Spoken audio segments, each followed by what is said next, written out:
story you are about to hear is true. Only the names have been changed to protect the innocent. Fatima Cigarettes, best of all long cigarettes, brings you Dragnet.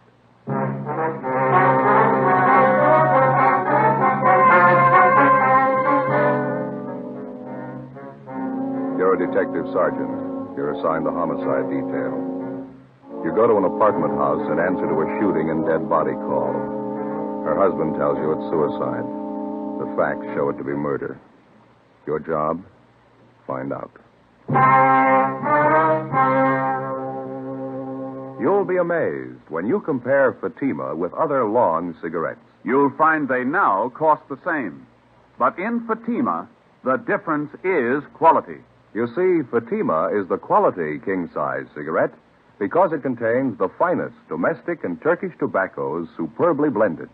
And Fatima is extra mild, with a much different, much better flavor and aroma than any other long cigarette. So compare Fatima yourself. Fatimas now cost the same as other long cigarettes, but your first puff will tell you... Ah, that's different. Yes, in Fatima, the difference is quality. Ask your dealer for Fatima, the quality king-size cigarette. Best of all long cigarettes. Start enjoying Fatima tomorrow.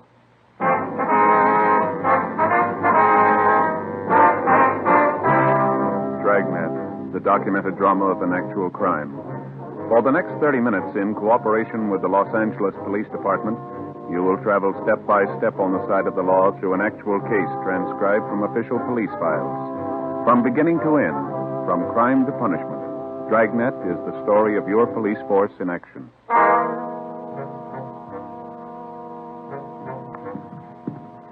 It was Sunday, March 9th. It was windy in Los Angeles. We were working the day watch out of homicide detail. My partner's Ben Romero. The boss is Thad Brown, chief of detectives. My name's Friday. It was 4:35 p.m. when we got to the first floor of the Kelsey Apartment Hotel. Apartment 112. Hi, Joe. Ben. Hi, Harry. How are you? What have you got here? A woman's dead, shot through the right temple with a .45 automatic. Husband claims it's suicide. What's the name? Mr. and Mrs. Andrew Robertson. Wife's name was Marie. That's Mr. Robertson right over here. Has the crime lab been called? About 2 minutes ago. Fine. Mr. Robertson, this is Sergeant Romero, Sergeant Friday. How do you do? How are you? Have you questioned Mr. Robertson? No, not yet. Mr. Robertson, do you want to tell us what happened here? I'd just gotten back from the corner grocery store. My wife and I had a little argument going. It started before I left for the store, and it was still on when I got back. I see. She was fixing chicken fried steaks for dinner, putting the flour on them. We had a few more words, and I went over and sat on the Davenport right where I am now. Mm-hmm. She was standing there in the doorway to the kitchen. She said something that set me off, and I guess I got pretty mad and said a few things. Then she went back over to that little nightstand there by the door to the kitchen. That one right there? Yeah, that's it. That's where I keep my Army automatic. She pulled it out of the drawer and backed up into the kitchen. She put the gun to her head and said, "This'll put an end to the argument once and for all." I yelled at her and tried to stop her, but I was too late. She pulled the trigger and fell right there where she is. What'd you do then? I went upstairs to Ted Carlton's place. He lives in 212 right above us. We don't have a phone here. I asked him to call the police and send for an ambulance. Did you go over to see how badly your wife was shot? Yeah, I forgot to tell you. The minute she fired, I rushed right over to her, but I was too late. She was dead. Now, did you touch anything in here, move anything at all? No, sir, not a thing. I've been sitting here ever since I got back down from Ted's room upstairs. I see. Joe. Yeah. Empty cartridge casing here on the floor. Yeah. When Jones gets here, we'll measure the distance. Just a minute. We can put this saucer over till the crime lab gets here. All right. Riley. All right. Crime lab's here, Friday. Lee Jones. Oh, hi, Lee. Hello, Joe. Ben. Hi, Lee. Fremont, would you mind taking Mr. Robertson downtown? We'll be right down as soon as we finish up here. Right, Joe. See you later. Thanks a lot, Harry. Let's go. What do we got here? Shot through the right temple. Husband claimed suicide. Mm-hmm. What's under the saucer? Empty casing. Looks like she was flouring meat, huh? That's what the husband says, yeah. It's probably what that is on the barrel of the automatic there. Yeah, we noticed that. wastebasket's sure full, isn't it? Yeah? Right tempo, huh? 45 automatic. Yeah. If she shot herself in the kitchen, how do you figure the empty casing got out there in the living room? Position of the body doesn't warrant that. That'll be Ed McGill, the photographer. Come in. Friday? Yeah? Oh, Ed? Oh, Ed. Well, what you want to shoot? Why don't you get an overall of the room first and grab one in the kitchen there? All right.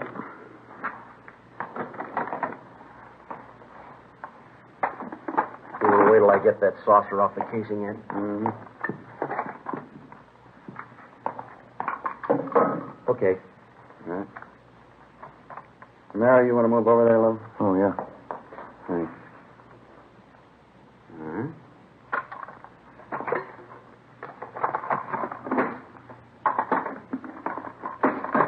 Now, you want the kitchen? Right from where you are now is good. We can get out of your way here.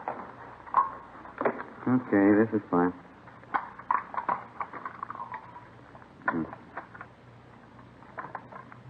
Mm-hmm. Now, right over the body. Better get that chair to stand up. Oh, yeah, here you are.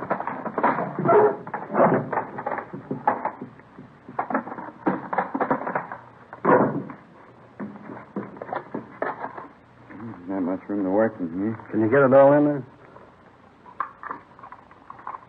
Yeah, I think so. Use the wastebasket as your outside line here and kitchen sink on the other side.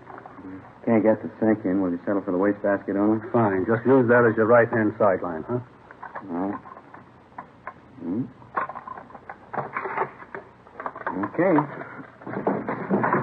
So while you fellows finish up in here, we're going to run upstairs a minute late. Okay, Joe. Come on, Ben.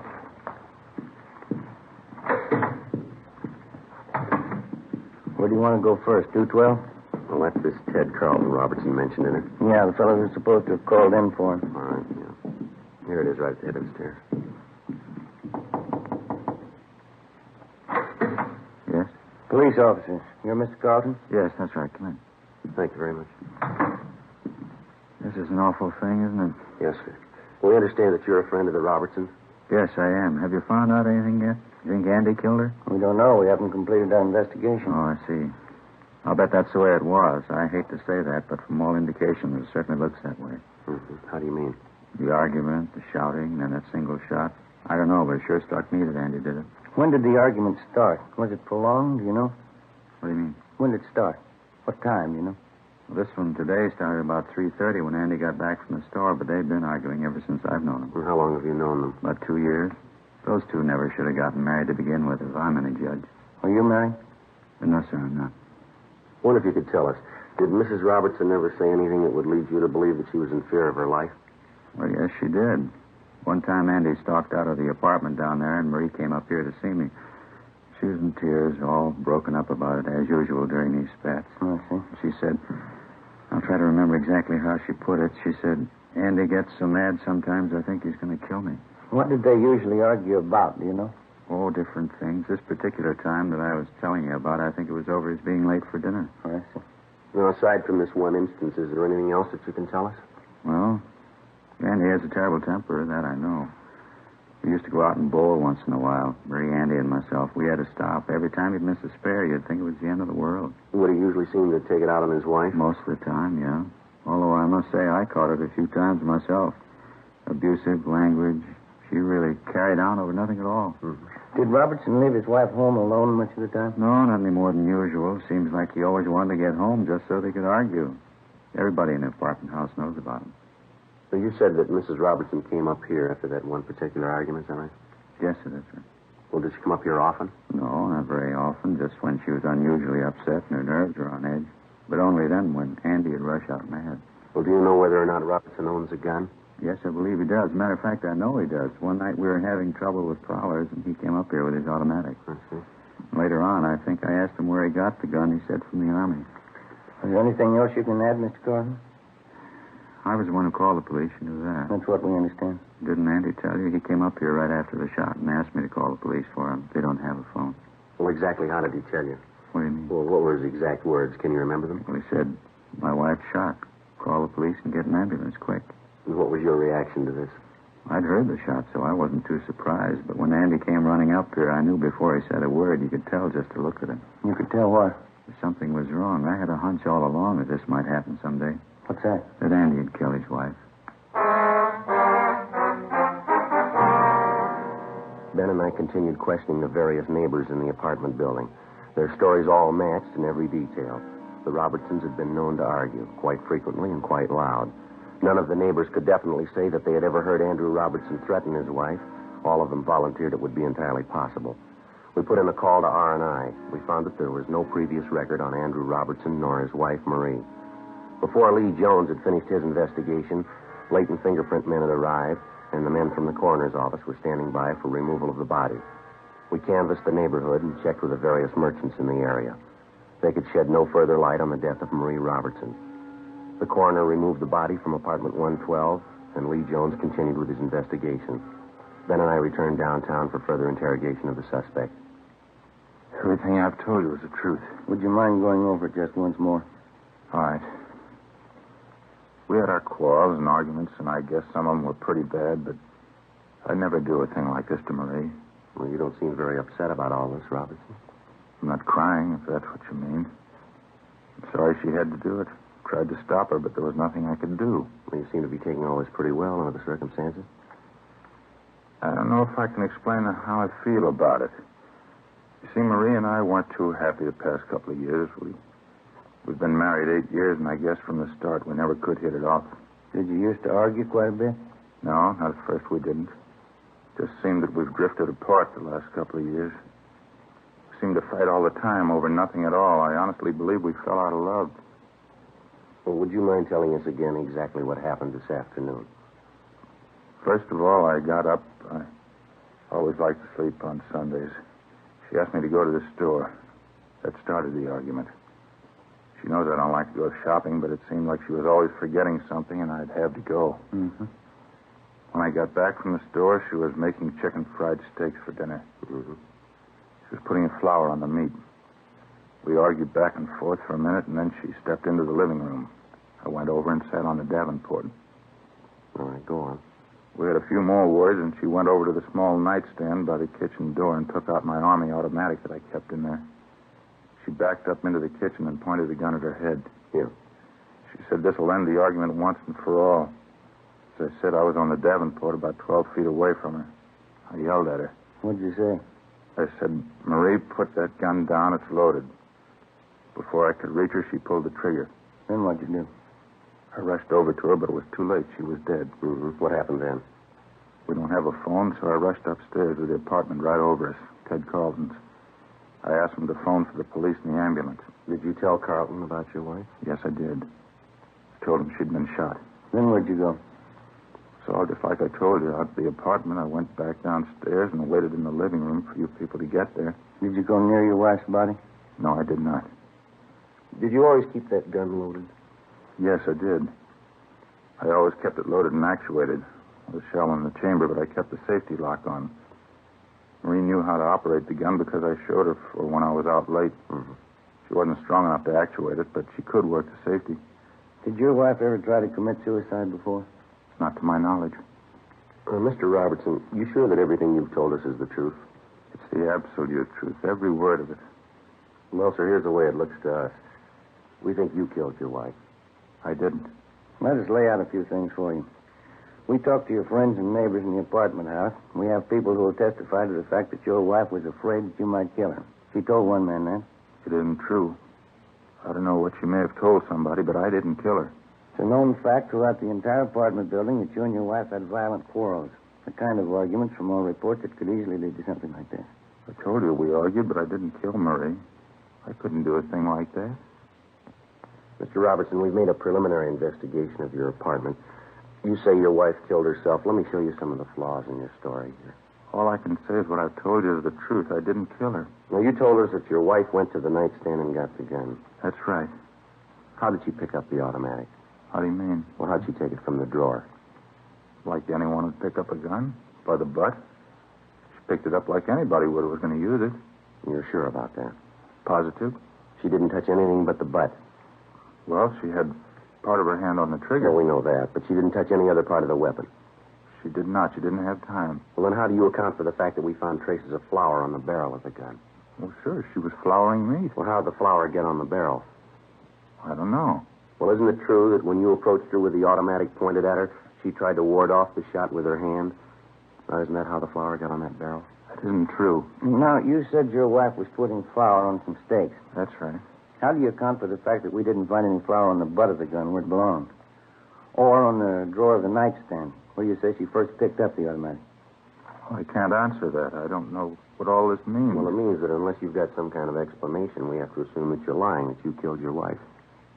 I don't know how to explain all these things, but I didn't kill her. Mr. Robertson, you say you were an Army man. Isn't that what you told us out at the apartment? Yes, I was a sergeant in the Army during the last war. What outfit were you in? I was an instructor in sidearm weapons at Santa Ana Army Air Base. Then you'd be somewhat of an authority on the Colt .45 caliber automatic pistol, wouldn't you? I guess I would, yeah. That was one of the weapons I instructed in. You'd know all about the system of ejection employed by the Colt Company on their .45 automatic. Yes, I would. The empty casing ejects to the right, up and back. Is that correct? Yeah, that's right. In other words, if you were pointing a .45 at me and you pulled the trigger, the empty casing would eject to your right, up, and fall on the floor to the rear on your right side. Is that right? Yeah, that's where it would end up. You still maintain that your wife shot herself? Yes, I do. Where was she standing when she pulled the trigger? As I told you before, in the kitchen. How was she standing? What do you mean? Which way was she facing? Well, let's see. Facing me. Yeah, that's right, in the kitchen with her back to the sink, facing out toward me. And where were you? On the Davenport in the living room, facing her. Now, bearing in mind what we've already discussed and agreed upon concerning the ejection system of a .45, how do you account for the fact that the empty casing was found in the living room, 6 feet and 4 inches from the kitchen? Well, let's see. I'll figure it for you. The empty casing should have been found on the floor of the kitchen, somewhere to the right and rear of your wife. Isn't that about it? I don't understand. Why are you trying to prove me guilty? I've told you, and I swear to you, I didn't kill my wife. Well, it'd be a physical impossibility for that empty casing to have landed anywhere but in the kitchen if your wife had pulled the trigger of that automatic. Now, how about that? What can I say? Please believe what I'm telling you. I didn't do it. Not according to the evidence. I don't understand any of this. Well, here's the way we've got it reconstructed. You had a quarrel. You got the gun. You met your wife at the doorway to the kitchen. You pointed the gun at her. She tried to ward it off with her left hand, leaving flour on the barrel of the gun. You fired, and the casing was thrown up and back to the right, where it landed on the rug of the living room. The testimony of the neighbors, the flour in your wife's hand, the position of the empty casing. Robertson, you're it. I don't know why all these things are the way you say they are. Well, we do. We don't believe your wife committed suicide. What do you think about it? Come on, Ben. Yeah.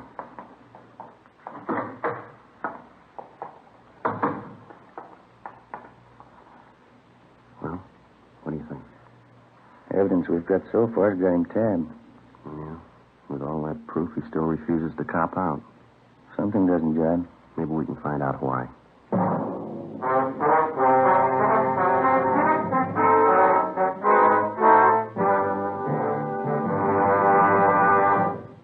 You are listening to Dragnet. From beginning to end, Dragnet is the authentic story of your police force in action. Now, from beginning to end, the Fatima story. Actual convincing proof that in Fatima, the difference is quality. Quality of tobaccos. The finest domestic and Turkish varieties, extra mild and superbly blended to give you a much different, much better flavor and aroma. Quality of manufacture. Smooth, round, perfect cigarettes, rolled in the finest paper money can buy. Manufactured in the newest and most modern of all cigarette factories. Quality, even to the appearance of the bright, clean, golden yellow package, carefully wrapped and sealed to bring you Fatima's rich, fresh, extra mild flavor. Because of its quality, its extra mildness, its better flavor and aroma, more long cigarette smokers are now insisting on Fatima than ever before. So if you smoke a long cigarette, compare Fatima. You'll find they now cost the same. But your first puff will tell you... Ah, that's different. Yes, in Fatima, the difference is quality. Insist on Fatima. Start enjoying the quality king-size cigarette. Fatima. Best of all, long cigarettes.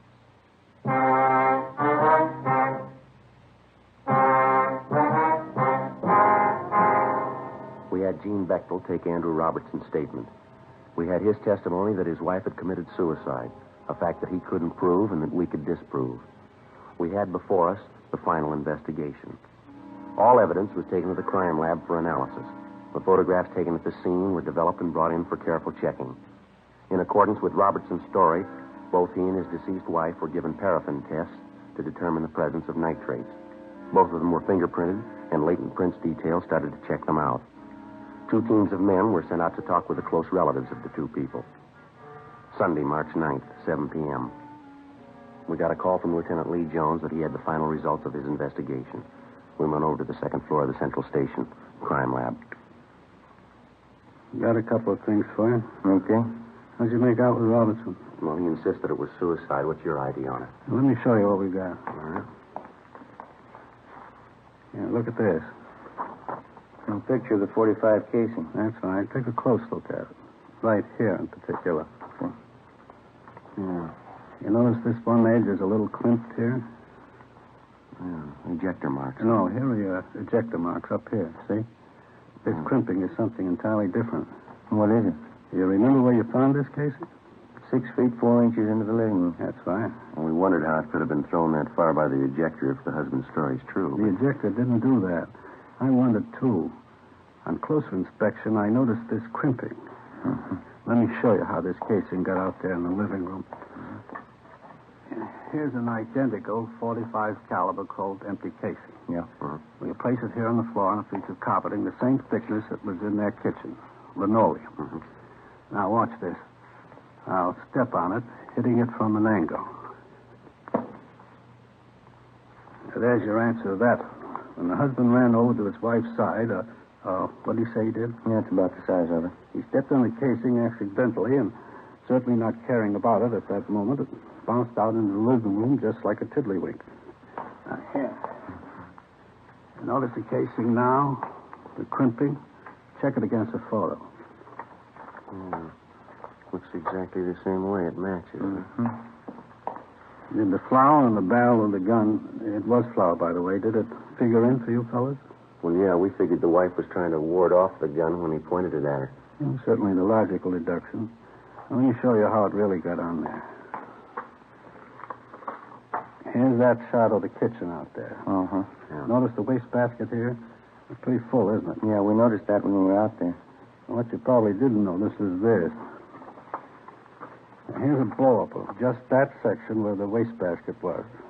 Can you see what's on the top of the stuff in the basket there? Yeah, hold it over here, Lee. Yeah. Lights in. Yeah, it looks like a flour sack. That's right, an empty flour sack.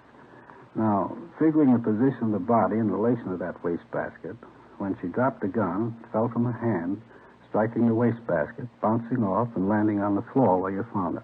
You said when she dropped the gun, you figured it was suicide? It's beginning to shape up that way, isn't it? There was no flour found on the butt of the gun. That part of the automatic didn't come in contact with the flour sack. Yeah, but at least she was flouring meat. It'd be... There were no traces of it on her right hand, on the palm, just on the back. In checking the clothing, we found streaks of flour where she could have wiped her hands clean before picking up the gun. Yeah, and out there we can only see the backs of her hand. The coroner checked that through, huh? It doesn't look like he killed her. There's more here. As you know, we ran paraffin tests on both the victim and Robertson. Yeah. Here's the results of the test. See.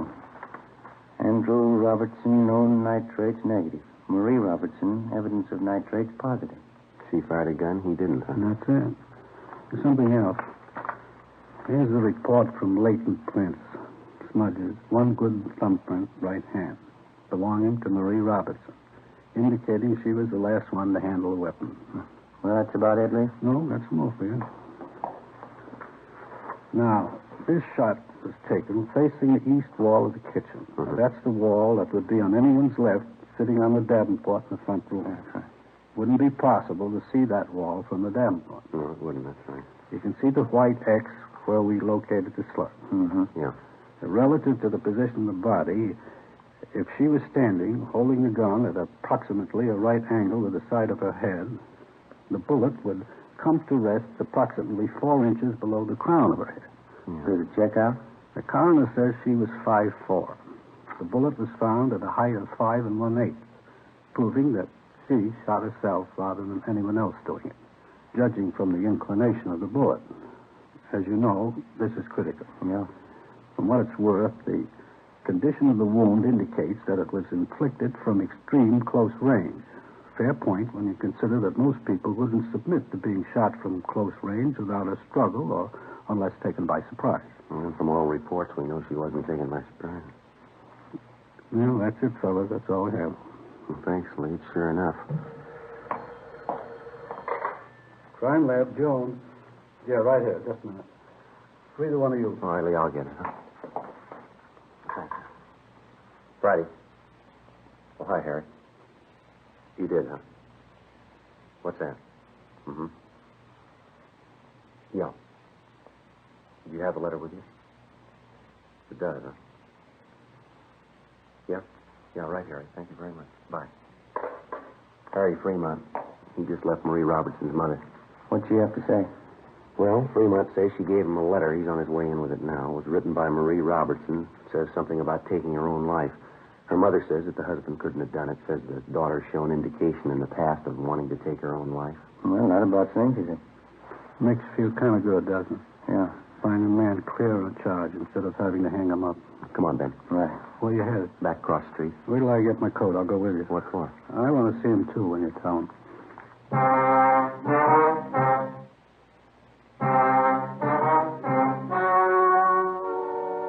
The story you've just heard was true. Only the names were changed to protect the innocent. On March 12th, the hearing was held in the office of the coroner, City and County of Los Angeles, State of California. In a moment, the results of that hearing. And now, here is our star, Jack Webb. Thank you. Friends, a great many listeners have written us saying that they first bought Fatimas because they liked our program. But they go on to say that after smoking their first pack, they agree with everything that we've said about them. That Fatimas are extra mild. That they do have a better flavor and aroma. Well, naturally, we're pleased when you get acquainted with Fatimas because all of us on Dragnet are convinced Fatima is the best of all long cigarettes. When you buy your first pack, I'm sure you'll agree. In Fatima, the difference is quality.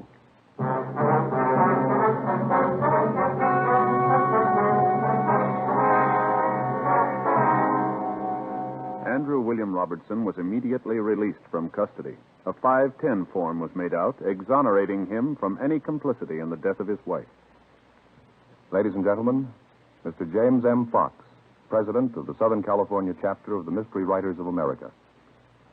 The Edgar Allan Poe Awards of the Mystery Writers of America are made each year for outstanding contributions in the field of mystery. This year, by a nationwide vote of 300 professional mystery writers, the radio award goes to Dragnet for consistent excellence in the use of the medium in the best traditions of our craft.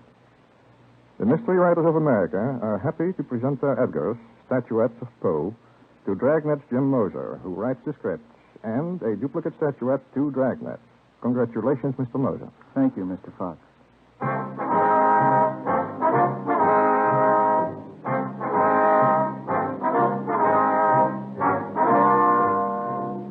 You have just heard Dragnet, a series of authentic cases from official files. Technical advice comes from the Office of Chief of Police W.H. Parker, Los Angeles Police Department.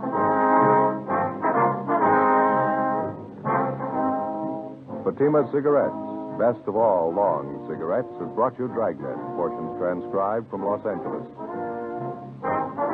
Stay tuned for Counter Spy, next over many NBC stations.